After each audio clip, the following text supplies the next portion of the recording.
everybody, welcome back to the Sprout Podcast. Today is Reaction Monday, and it's sort of a Reaction Monday, I guess you could say, but today I'm going to be reacting to Jim Knowles leaving Ohio State. He was their defensive coordinator for about 3 years, I believe it was, and he's headed to Penn State with James Franklin. So today I'm going to be talking about why I think he did it, and I guess just implications for both sides. So let's get right into it. The first reason I think that Jim Knowles left, obviously I think anybody can tell, is money.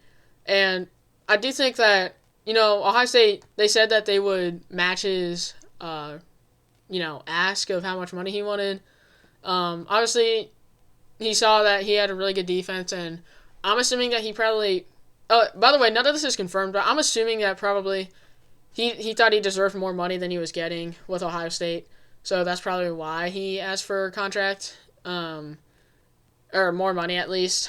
And he is, I think, one of the highest, if not the highest paid coordinators in college football right now. So obviously he got his money at Penn State, and truly money kind of drives everything, because at the end of the day, the coordinators, coaches do, but like coordinators, they don't really care too much about how their team plays. They just want to get money. Obviously, they want to have a good team, but like at the end of the day, it's all about the money. So that's the first reason why. I think everybody knew that. But yeah, Jim Knowles probably was just trying to chase a bag. Second reason, I think, is that just tension between the staff. I think this was caused, if I had to guess, from Ryan Day blaming. I don't really know, but Ryan Day maybe said like, "Hey, look, we've lost a lot of big games with you as our defensive coordinator, and I'm not saying they're on you, but you do have to take a pretty, have to take responsibility. It's hard to be a defensive coordinator for Ohio State, which I'll get to later, but Ryan Day I think him and Ryan Day just had tension. Maybe it's because he was trying to focus with Chip Kelly more and trying to get their offense fixed over that span between Michigan and Tennessee. I don't know, but I think that's a reason for sure. Maybe it's him not being able to pull in enough guys for next year via the recruiting or transfer portal.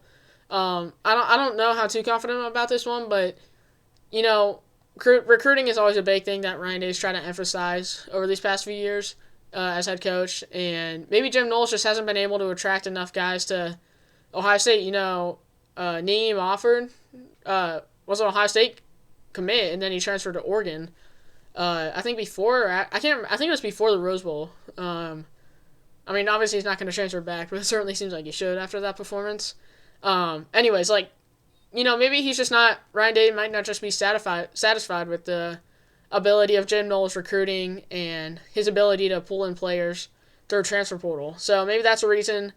I think overall his vibe with the players just wasn't great. And I feel like he would just tend to do things maybe to himself a little bit too much. He seems kind of quiet, not really much like a leader that you would want from your defensive coordinator.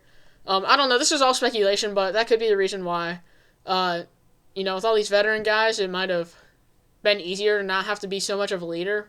But next year, Ohio State is going to have a lot of young guys on that defense, which everybody knows. And I think that him being a leader is something that they're really going to need. And I just don't think that he has that, and I think that's the reason that he left, or, Ryan Day kind of pushed him out. I don't really know, but I think that's the reason why. I think the fact that he didn't even wait to get a follow-up offer from Ohio State speaks a lot of volume, because Ohio State easily would have paid him, I think, more money to come be our defensive coordinator for a few more years at least. I just don't know why. Clearly something had to be happening tension-wise with Ryan Day and Jim Knowles, because the fact that he didn't even wait to get an offer from Ryan Day, or whoever's paying him the money, I guess the athletic director maybe, I guess it just shows that he didn't want to be with us. And I don't know when that feeling started to start. Maybe it was right when he got hired, maybe it was a week ago, who knows, but it's just confusing because they just won a national championship and now Jim Knowles is leaving. So it's all just a really weird situation, and all this tells me is that there was stuff going on before this, and that maybe they just didn't want to tell the players heading into the biggest games of their lives, which is probably a good decision. But yeah, that's the second thing why I think Jim Knowles left. Just all that tension for various possible reasons, I guess. And then going with the last point, I think that he wants to be a new coach, with a new coach who feels would work with him better than Ryan Day has worked with him. I think for James Franklin, he seems like a really good guy. He seems like very easy to work with, very understanding. And I feel like Ryan Day is like that as well, but maybe that's just what we're seeing on the outside, and James Franklin just offers more what he wanted out of Ryan Day. Who knows? But I think another reason with James Franklin is that he's had historically great defenses all year, or all of his seasons all year long. Like, he has had very good defenses. So I feel like Jim Knowles, number one thing is that he'll probably have an easier time to make their defense better. It's going to be hard for him to mess up, I guess, because he's either going to take their defense to being really elite, or it's just going to be how it has been for the past couple of years. So he doesn't really have it. It's not a high-pressure job, whereas if you're going to a school that needs a little more out of you, he has to work harder, has to just spend more effort for a lesser result, more than likely. So I think that's one reason why.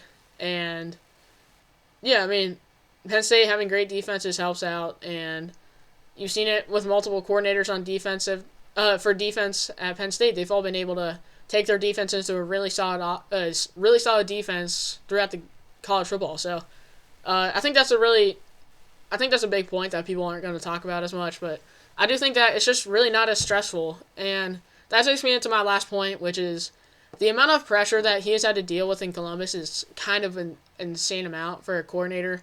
I mean, he came into here knowing, he came into Columbus knowing that there's going to be a lot of pressure from the fans, from the coaches, from the players even. Just everybody, because they have such high expectations every year, and they know that every year is natty or bust, essentially. They have to beat Michigan. And Jim Knowles hasn't been able to do it. I mean, you've seen it with Ryan Day. He's been getting flamed until the national championship win against Notre Dame. Who knows what would have happened to him if he lost to Notre Dame. So the pressure is crazy, and I just don't know. I mean, I don't really know his age, but he looks very old.